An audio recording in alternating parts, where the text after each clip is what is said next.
Question number पहला क्या कह रहा है कि निम्नलिखित के मान निकालिए।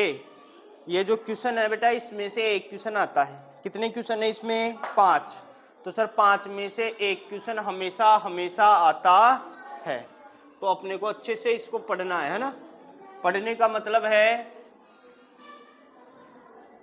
समझना है ना। देखो अभी करते हैं।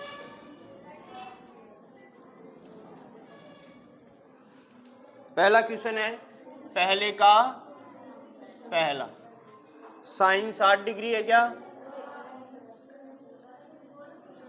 फिर है कोस 30 डिग्री, फिर है प्लस, फिर है साइन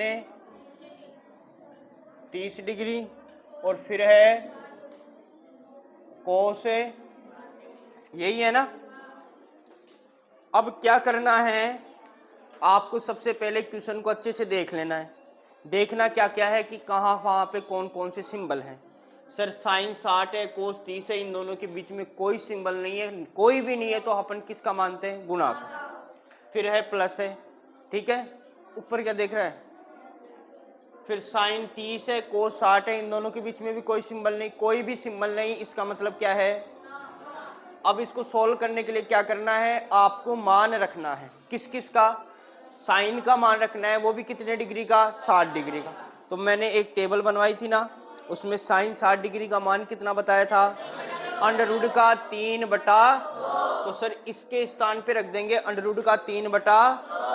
फिर देखो कोस 30 का मान रखेंगे, उससे पहले साइन 30 गुणा क्या लगाएंगे? कोस 30। कोस 30 का मान कितना होता है? सेम ही होता है अंडर रूट 3/। तो देखो साइन 60 का मान रखा मैंने अंडर रूट का 3/, में दोनों के बीच में किसका चिन्ह है? कोस 30 का मान भी होता है अंडर रूट 3/, में प्लस है। तो अब यहाँ पे किसका मान रखना है? साइन 30 का। साइन 30 का मान 1/, में फिर क्या है? गुणा। कोस 60 का मान भी होता है 1/, में। बोलो कोई दिक्कत? ये क्वेश्चन सर कब होंगे? जब अपने को मान याद होगा। अगर अपने को मान याद नहीं है तो आगे सोल्व नहीं हो सकते। कोई दूसरा तरीका है क्या? कोई तरीका नहीं है। तरीका यही है कि आप इन पे मान रखिए। अच्छा एक और तरीका आता है ऐसे, तो है ना, जैसे एक फॉर्मूला आता है साइन a प्लस बी, एक फॉर्मूला आता है साइन a माइनस बी। उन फॉर्मूलों के आधार पर भी ये क्वेश्चन हो सकता है, लेकिन वो फॉर्मूले आपके चलेंगे कब? 11th क्लास में। 11th में आप पढ़ोगे ना त्रिकोणमिति, तो वहाँ पे चलेंगे, तो यहाँ पे उनका यूज नहीं है। यहाँ पे तो अपने को सीधा सीधा मान रखना है, इसलिए वो सारणी याद करवाइए। अब देखो ऊपर वाली संख्या से गुणा, नीचे वाली अंडर रूट 3 से गुणा होगी, तो अंडर रूट 3 को अंडर रूट 3 से गुणा किया तो 3। बताओ अंडर रूट 10 को अंडर रूट 10 से किया तो 10। तो सर अंडर रूट 3 को अंडर रूट 3 से किया तो बट्टा है, तो 2 को 2 से, प्लस है तो 1 को 1 से, बट्टा है तो 2 को 2 से। बोलो कोई दिक्कत? अब सर जब भी बट्टे में संख्या आए और उनके बीच में प्लस या फिर माइनस का चिन्ह आए तो जोड़ते घटाते कैसे हैं? एलसीएम लेके। एलसीएम किसका लेते हैं? नीचे वाली संख्या होगा। नीचे क्या है? 4 4। सेम संख्याओं का एलसीएम वो का हो जाता है 4, और 4 का एलसीएम भी क्या आएगा? 4 8 4। एलसीएम आ गया कितना? फिर आप देखोगे कि 4 है कैंसिल, ऊपर कितना बचा? प्लस है, तो फिर आप देखोगे 4 है कैंसिल, कितना बचा? बताओ 3 और 1, बट्टे में भी 4 में 4 का भाग, तो 1 क्या आ गया? बोलो कोई दिक्कत? कोई समस्या? कोई दिक्कत नहीं है क्या? बताओ। अब दूसरा क्वेश्चन चले, इसी का दूसरा क्वेश्चन देखो। इसी का दूसरा क्या है बेटा? 2 है, फिर tan स्क्वायर 45 है। 2 है, फिर tan है, और फिर स्क्वायर है, और फिर 45 डिग्री है। फिर प्लस है, फिर कोस है, फिर स्क्वायर है, फिर 30 डिग्री है, फिर माइनस है, साइन है, और फिर स्क्वायर है, और फिर कितना डिग्री है? 60 डिग्री। बोलो कोई दिक्कत? अब अपने क्या करना है? कुछ नहीं करना, सबसे पहले अपने को चिन्ह देखना है। तो चिन्ह देखने के लिए आप देखो 2 है, फिर tan स्क्वायर 45, तो 2 और tan के बीच में कुछ नहीं है, तो किसका चिन्ह है? गुणा। प्लस का है, यहाँ पे माइनस का है। बोलो और कोई दिक्कत? अब क्या करना है? मान रखना है। यहाँ पे तो किसका मान? tan 45, जो भी मान आता है उसका देखो क्या करना है अपने को? स्क्वायर। यहाँ पे cos 30 का मान रखना और उसका क्या कर देना है? यहाँ पे sin 60 का मान रखना और उसका क्या कर देना है? बस यही तो करना है। तो रखते हैं, देखो बेटा, 2 है तो गुणा है तो tan 45 का मान होता है 1, और 1 का क्या करेंगे?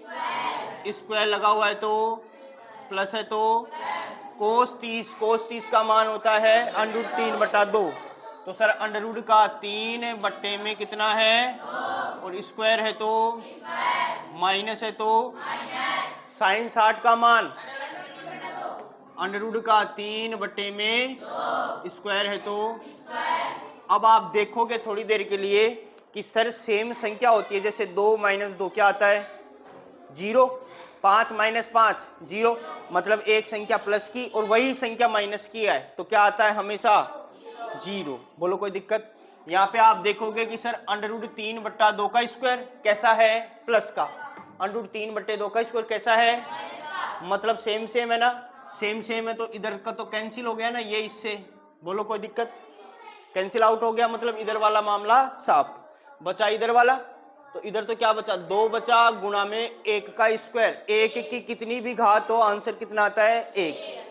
1 क्या आता है ना? आप कहोगे इधर तो क्या बचा? 2 गुणा में 1 का स्क्वायर 1, और 2 को 1 से गुणा किया तो, और यही क्या हो गया अपना? बोलो कोई दिक्कत? इजी सा ही है, ज्यादा हार्ड काम नहीं है। हार्ड काम अब आएगा क्वेश्चन नंबर 3। 2 तो इजी से ही है, हार्ड। हाँ किंग क्वीन ले जा, क्वीन है मेरे पास। हाँ बेटा, हार्ड काम अब आएगा। कौन सा क्वेश्चन है? तो सर इसको हम बहुत अच्छे से ध्यान से समझेंगे धीरे धीरे। देखो क्वेश्चन है 3, 4 और 5, ये तीनों ही अच्छे क्वेश्चन है ना? और तीनों में ही इंपॉर्टेंट है। वैसे तो ऊपर वाले भी हैं, लेकिन ये 3 है ना जो, ये इंपॉर्टेंट है, अच्छे क्वेश्चन है। तो इनको सोल्व करते हैं। देखो cos 45 डिग्री है ना? 3 करवा रहा हूं मैं। cos बट्टा है तो sec 30 डिग्री है, प्लस है तो, और फिर है cosec। तो सबसे पहले हमें मान याद होना चाहिए बेटा, है ना? मान याद होंगे तो क्वेश्चन होंगे, मान याद नहीं है तो क्वेश्चन भी नहीं है। अब आप देखो यहाँ पे हमें पता चल रहा है cos 45 का मान रखना है, भाग में sec 30 का मान रखना है, फिर जोड़ना है cosec 30 का मान रखना है।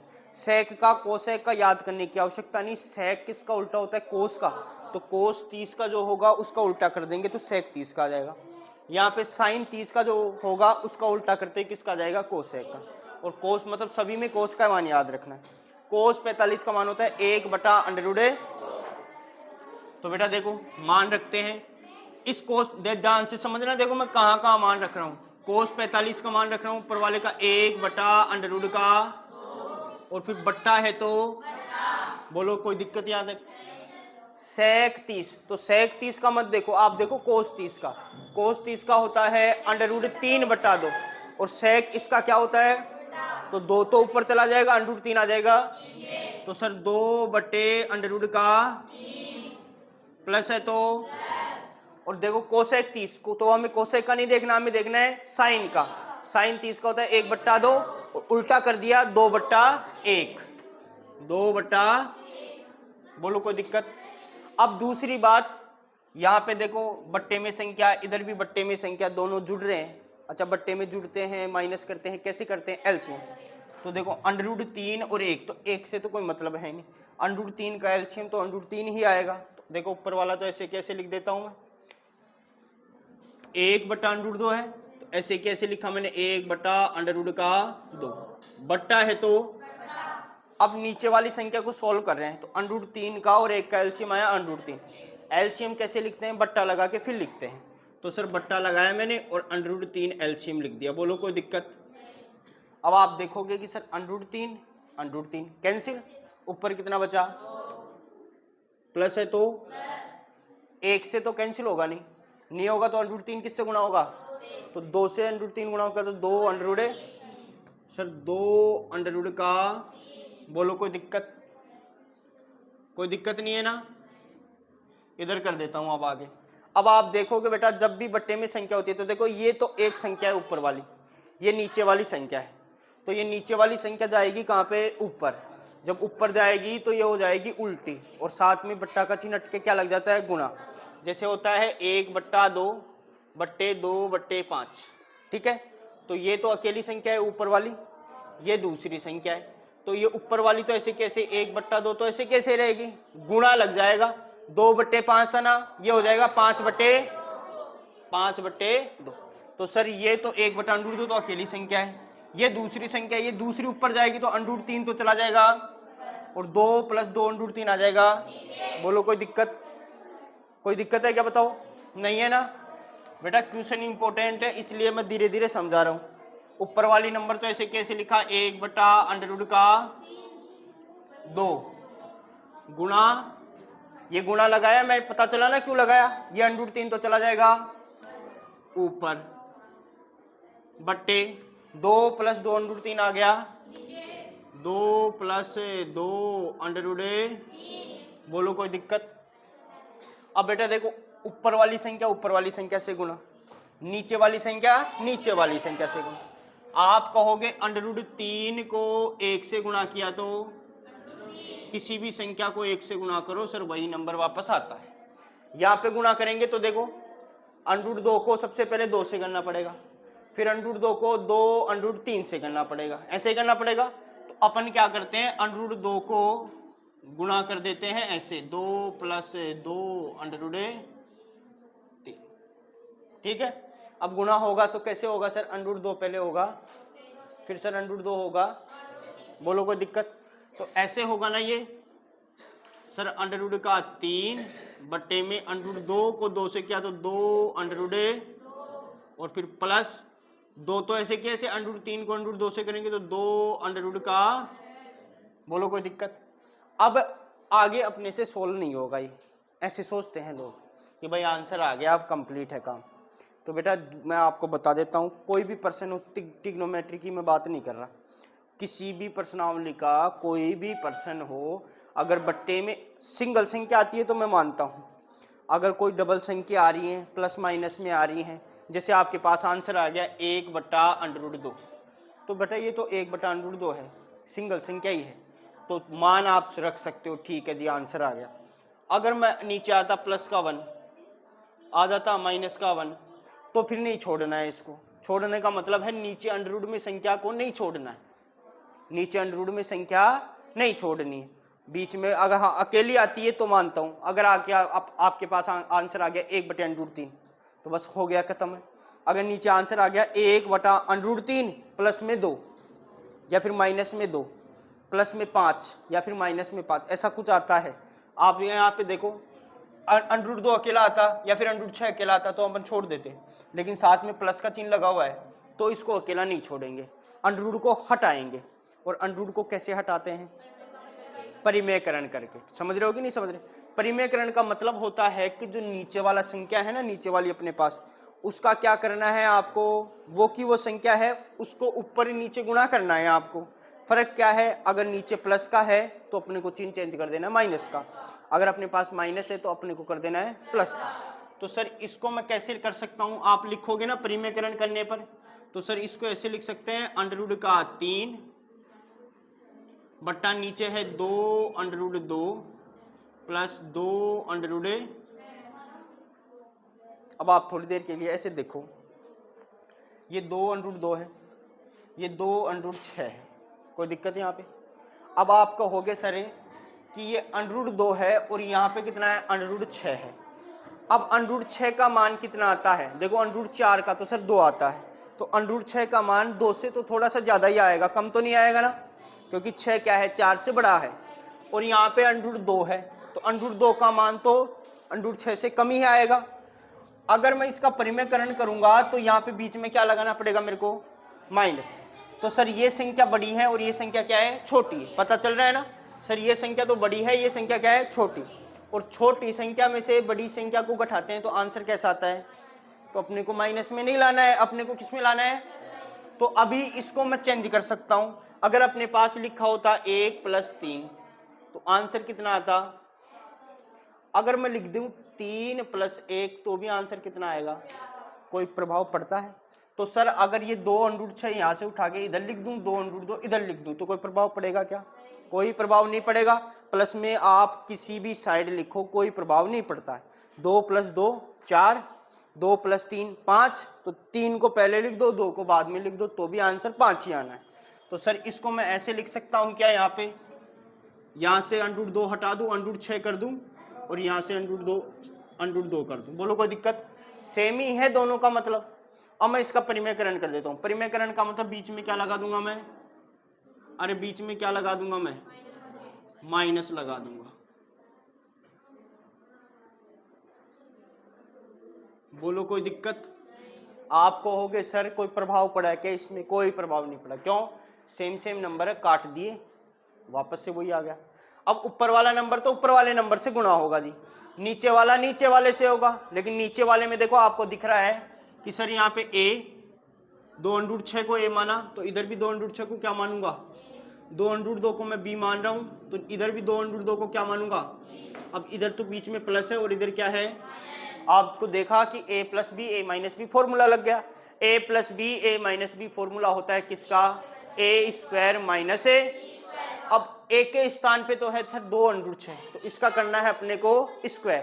तो स्क्वायर कैसे करते हैं? जैसे 2√6 है तो इसको वापस से 2√6 से गुणा करना है, ठीक है। अब आप कहोगे 2 को 2 से गुणा किया तो, और √6 को √6 से किया तो, बीच में दोनों के क्या है? आंसर कितना आया? अगर आप b का स्क्वायर करोगे तो 2√2 है, तो सर अब की बार यहाँ पे 6 की जगह क्या है? 2, तो 2 को 2 से किया तो, और √2 को √2 से किया तो कितना आया? तो देखो अगर थोड़ी देर पहले सर इधर 6 लिखा था तो आंसर अपने को 24 बाद में लिखना पड़ता, 8 पहले, तो 8 - 24 माइनस में आता आंसर, इसलिए हमने पहले लिख लिया इसको। बोलो कोई दिक्कत? तो उसमें कोई समस्या नहीं होती है ना। अब नीचे वाले का आंसर पता चल गया ना, 24 माइनस में कितना आएगा? 8। और ऊपर वाला तो देखो √3 पहले तो किससे गुणा होगा? 2√6 से, तो कितना आएगा बेटा?